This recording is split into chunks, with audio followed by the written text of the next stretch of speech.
کا مہینہ شروع ہونے والا ہے، اس سردیوں کا یہ آخری مہینہ ہے اس بیماری کا، اس مہینے کے بعد آپ کو انشاءاللہ تعالیٰ اس کی طرف سے کوئی تکلیف نہیں ہوگی۔ یہ لانگ مارچ کرنے جا رہے ہیں، ذرا یہ تو بتائیں کہ یہ لانگ مارچ کا مقصد کیا ہے؟ کیا لانگ مارچ کا مقصد یہ ہے کہ جو اربوں روپے نہیں، اربوں ڈالر کی چوری کی دولت انہوں نے جمع کی ہوئی ہے دنیا کے بڑے بڑے جو آف شور سینٹرز ہیں، کیا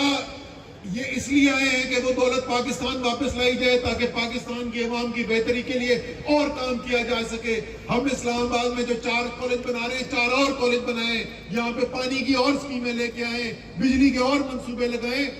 کیا یہ اس لیے نکل رہے ہیں یا یہ اس لیے نکل رہے ہیں کہ یہ مطالبہ کر رہے ہیں کہ ہسپتالوں کا نظام بہتر کیا جائے، یا یہ اس لیے نکل رہے ہیں کہ پاکستان کے لیڈر جو ہیں، ہمارے حکمران جو ہیں، وہ تو بیمار ہوتے ہیں، چھوٹی سی بھی بیماری ہوتی ہے؟ میں سارے اپنے دوستوں سے پوچھتا ہوں، اپنے میڈیا کے دوستوں سے بھی پوچھتا ہوں، کوئی مجھے یہ بتا دے کہ آخری دفعہ کب ہم نے سنا تھا کہ نواز شریف یا شہباز شریف یا ان کی اولادیں یا زرداری یا ان کی اولادیں کبھی بیمار ہوئی اور پاکستان کے کسی ہسپتال میں گئی؟ کوئی مجھے بتا سکتا ہے کسی ہسپتال کا آپ نے نام سنا ہے کہ جہاں پہ یہ یا ان کی اولادیں اپنا علاج کرانے گئے ہو؟ ان کے علاج ہوتے ہیں ملک سے باہر، ان کو کیا فکر ہے ملک کے اندر صحت کا نظام ٹھیک ہو کہ نہیں ہو؟ تو کیا یہ مطالبہ کرنے کے لیے آ رہے ہیں کہ پاکستان کے اندر صحت کا ایسا نظام آئے کہ ہر پاکستان کے خاندان کے پاس ایک صحت کا انصاف کارڈ ہو؟ اس صحت کے کارڈ کے اوپر ہر پاکستانی، چاہے وہ امیر ہو غریب ہو، کسی پارٹی کو ووٹ ڈالنے والا ہو، اگر وہ پاکستانی ہے تو ہر خاندان اپنی بیماری ہو، خدا نخواستہ کوئی ہسپتال جائے تو اس کا 10 لاکھ روپے تک کا مفت علاج کرا سکے۔ اگر یہ کوئی ایسے مطالبات لے کے نکلتے، ان کی اطلاع کے لیے عرض ہے، یہ دولتیں بھی ان کی باہر رکھی ہوئی ہیں، بھاگتے بھی یہ ملک کے باہر ہیں، دیکھتے بھی آشیرواد کے لیے ملک سے باہر کی طرف ہی ہیں، تو شاید ان تک اطلاع نہیں پہنچی کہ یہ نظام آ چکا ہے۔ عمران خان یہ صحت کارڈ پاکستان میں لا چکا ہے، یہاں پر ترقیاتی کام ہو رہے ہیں، اور جہاں پر میں جاتا ہوں لوگوں کو شکایات بھی ہوتی ہے، مجھ سے لوگ شکایت بھی کرتے ہیں، حقیقت ہے، لیکن ساتھ ساتھ میں اسلام آباد میں جہاں جاتا ہوں ساتھ مجھے لوگ یہ بھی کہتے ہیں کہ جی مبارک کو تاریخی ترقیاتی کام ہو رہے ہیں۔ تو کیا یہ اس مطالبے کے ساتھ نکلے ہوئے؟ ذرا بتائیں تو مطالبہ ہے کیا ان کا، سوائے اپنی چوری کی جائیداد کو بچانے کے لیے ان کے پاس مطالبہ کیا ہے؟ دوسرا اب پاکستان کے عوام کو بتائیں تو ان کے لیے نکلے کیوں؟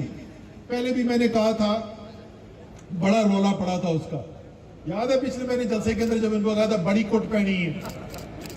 اچھا کٹ پہنی جو ہے نا، اس کا ایک سے زیادہ طریقہ ہوتا ہے، ایک تو یہ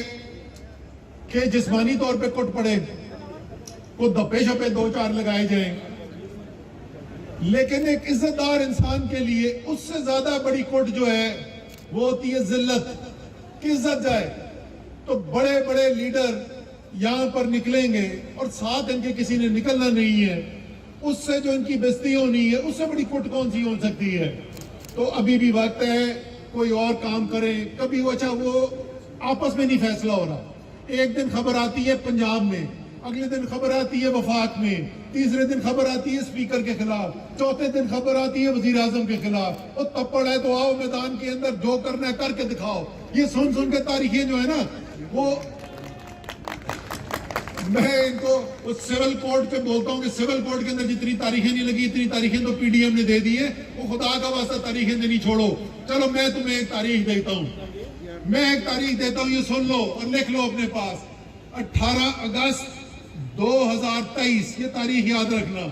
18 اگست 2023 تک عمران خان اس ملک کا وزیر اعظم ہے۔ اس کے بعد 2 مہینے کے لیے عبوری حکومت آئے گی، 2023 کا اگلا الیکشن ہوگا، اور انشاءاللہ تعالی اللہ کی رضا سے پاکستان کی تاریخ میں پہلی دفعہ کوئی وزیر اعظم 2 دفعہ 73 سے الیکشن جیت کے وزیر اعظم بنے گا، اور وہ عمران خان پاکستان کا پہلا تاریخ ہوگا۔ تو ان کی باتوں کو چھوڑیں، کام کریں۔ چاہے یہ بتائیں کہ یہ جو اتنے بڑے بڑے دعوے کر رہے ہیں اور پتہ نہیں عدم اعتماد، آپ کے خیال میں عمران خان کیا کر رہے ہوں گے؟ ان کو کتنا سنجیدہ لے رہے ہوں گے؟ عمران خان نے جناب ہمیں ابھی روس گئے، اگلے دن واپس آنا تھا، تو وزیر اعظم کہتے ہیں کہ یہ نہیں، ہم اگلے دن اگر فلائٹ پکڑ کے آئیں گے تو وہ تو 5 گھنٹے کی فلائٹ ہے، تو 5 گھنٹے ہمارے برباد ہوں گے، تو ہم اگلے دن کیوں واپس جا رہے ہیں؟ لو جی، ہم رات کو فلائٹ ہماری ماسکو سے ٹیک آف کی،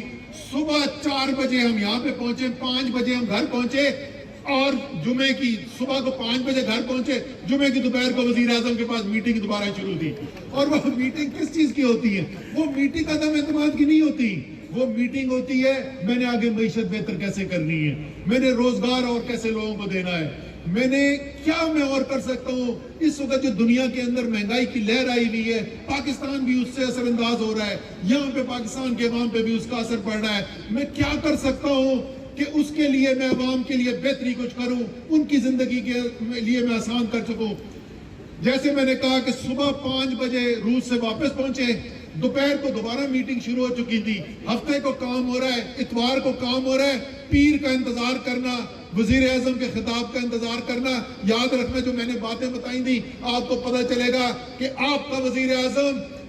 ساری رات جاگ کر جو پاکستان واپس آیا، سارے چھٹی والے دن ہفتے اتوار کو بیٹھ کے جو کام کیا، اس وزیر اعظم کو کس چیز کے اوپر کام کر رہا تھا؟ انشاءاللہ تعالیٰ پیر کو جو خطاب کرے گا تو آپ بھی خوش ہوں گے، اور آپ کو بھی یقین آئے گا کہ واقعی ایک سچا مخلص، ایک سچا محب وطن، ایک ایسا لیڈر جو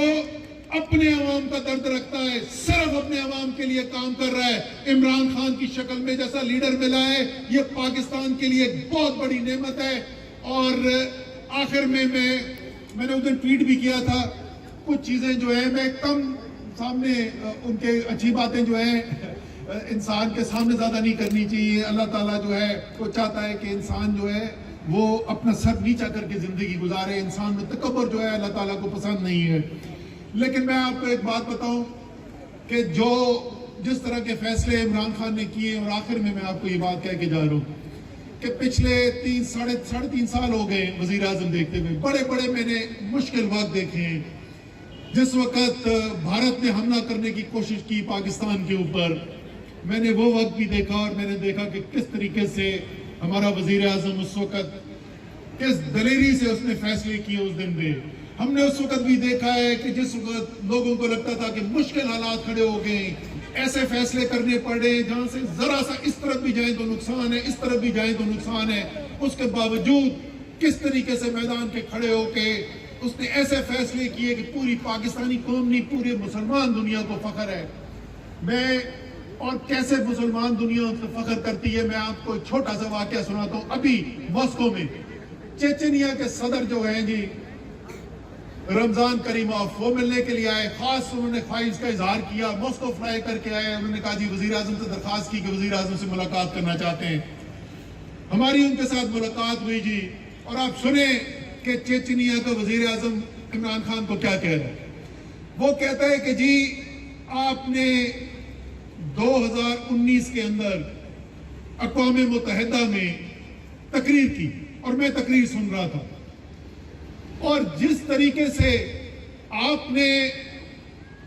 حضرت محمد صلی اللہ علیہ وسلم کی ناموس کے لیے مقدمہ لڑا، اور جس طریقے سے مسلمانوں کو مقدمہ لڑا، جس دلیری سے آپ نے اس مقام پہ کھڑے ہو کے بات کی، میں اس دن سے میری دل کی خواہش تھی کہ میں عمران خان سے ملاقات کروں اور اس بہادر آدمی سے ہاتھ ملاؤں۔ یہ چیچنیا کا صدر کہہ رہا ہے۔ تو جو بات آپ کا وزیر اعظم کر رہا ہے، وہ صرف پاکستانی اس کو سن کر اور اس کو دیکھ کر فخر نہیں کر رہے، پوری عالم اسلام کے اندر مسلمان دیکھ کر اس پر فخر کر رہے ہیں۔ اور یہ ایسے فیصلے کون کر سکتا ہے؟ ایسے فیصلے صرف وہ شخص کر سکتا ہے جس کو خوف صرف خدا کی ذات کا ہو، خوف صرف خدا کی ذات کا ہو، کسی انسان کے سامنے سر جھکانے کو تیار نہ ہو، اور جو سمجھے کہ اس کی طاقت اگر کوئی ہے تو وہ طاقت یا اللہ کی رضا ہے یا پاکستان کے عوام کی مدد ہے۔ اسی طاقت پہ یقین کرنے والا اتنے بڑے فیصلے کر سکتا ہے۔